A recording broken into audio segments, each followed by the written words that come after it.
না, মাইক ঠিক আছে। আসসালামু আলাইকুম। কি অবস্থা? ভালো আছেন? আশা করি সবাই ভালো আছেন। আমি আলহামদুলিল্লাহ ভালো আছি। তো আজকে কি বিষয় নিয়ে কথা বলা যায়? আজকের বিষয়টা কি সিলেক্ট করবো আপনাদের জন্য? আজকের বিষয়টা হচ্ছে পিসি। মুখ দিয়ে আসে না, কারণ এটার প্রতি আমার এখন কথাটা আপনাদেরকে বলতেছি যে আপনারা পিসি আসলে কি নিবেন? এটা কি আপনার জন্য বেশি জরুরি আমার দৃষ্টিতে? যদি আপনার পিসিটা বেশি জরুরি হয়, আপনি পিসি দিয়ে বেশি জরুরি কোনো কাজ করতে চান, অবশ্যই আগে পিসি সম্পর্কে জানুন। এটা কীভাবে কি ইউজ করলে বা কীভাবে কী করলে ভালো হবে সেটা আগে জানুন। নতুন অবস্থায় হুট করে যে পিসি কিনবেন না। যারা আপনার আশেপাশে যারা পিসি চালাইতেছে 8-10 বছর ধরে, তাদের থেকে কিছু অভিজ্ঞতা এক্সপিরিয়েন্স নিয়ে আসুন, যে তারা কী কী সমস্যা হতে পারে, কী করলে কি ভালো হবে, কোনটা ইউজ করলে ভালো হবে। তারা মোটামুটি আপনাকে কিছু তথ্য দিতে পারবে, ইনফরমেশন দিতে পারবে, তাদের থেকে আপনি কিছু তথ্য পাবেন। তবে এর আগে আপনি পিসি নেবেন না। আমি আবারও বলতেছি, যদি আমার মতো ফার্স্ট অবস্থায় আপনি পিসি কিনতে যান, তবে ধরা খাওয়ার 90% সম্ভাবনা থাকে। কারণ সব দোকানদার আপনার আবার ভালো পাবেন না, সব কম্পিউটার দোকান আপনি আবার সবাইকে ভালো পাবেন না। ভালো আছে, ভালো নাই তেমন না, ভালো খারাপ মিলিয়ে কিন্তু আমাদের এই পৃথিবী। সো আগে আপনি ইনফরমেশন নিয়ে কম্পিউটার কিনেন।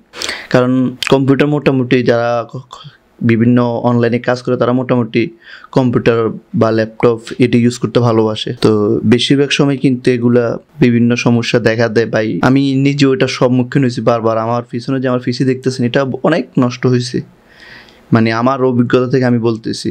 সো আপনি যখন কোনো কিছু কিনতে যাবেন কম্পিউটার সম্পর্কে, কম্পিউটার কিনতে যাবেন বা পিসি কিনতে যাবেন, অবশ্যই আপনাকে এটা সম্পর্কে জানতে হবে। মুখস্থ কোনো কিছু কিনা আমি এখন বর্তমানে সাজেস্ট করি না কাউকে যে আপনি মুখস্থ কোনো কিছু কিনবেন। ইউটিউব থেকে আপনি কিনবেন।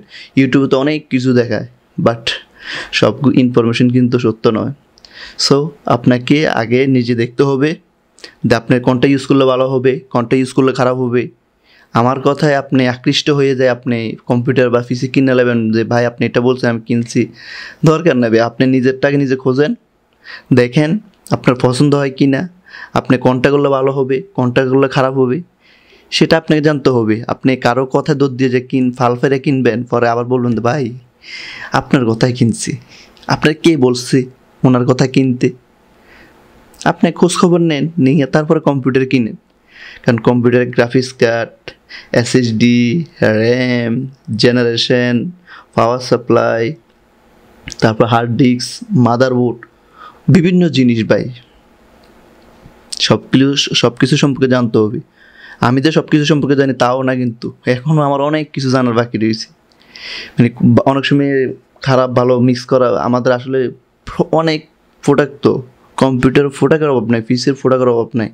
আপনি কোনটা ভালো কোনটা খারাপ এটা আসলে সাজেস্ট করাটা অনেক সময় কষ্টকর বিষয় হয়ে যায়, যে এইটা প্রোডাক্টটা ভালো ওই প্রোডাক্টটা ভালো। আর একটা বিষয় হচ্ছে যে পিসি যে জিনিসটা টিকে না, এটা আসলে টিকে না, একদিনও টিকে না। কারো কাছে হয়তো অনেক দিন টিকে, আবার কারো কাছে অনেক দিন টিকে না। কেউ আছে নতুন আজকে বানিয়েছে, কালকে আবার নষ্ট হয়ে গেছে। আবার কেউ আছে আজকে বানিয়েছে 4-5 বছর হাত দেওয়া লাগে না, এরকম অনেকেই আছে। সো আমি আবারও বলি, কম্পিউটার বানাইলে বুঝে শুনে বানায়। দেখা হবে নেক্সট ভিডিওতে।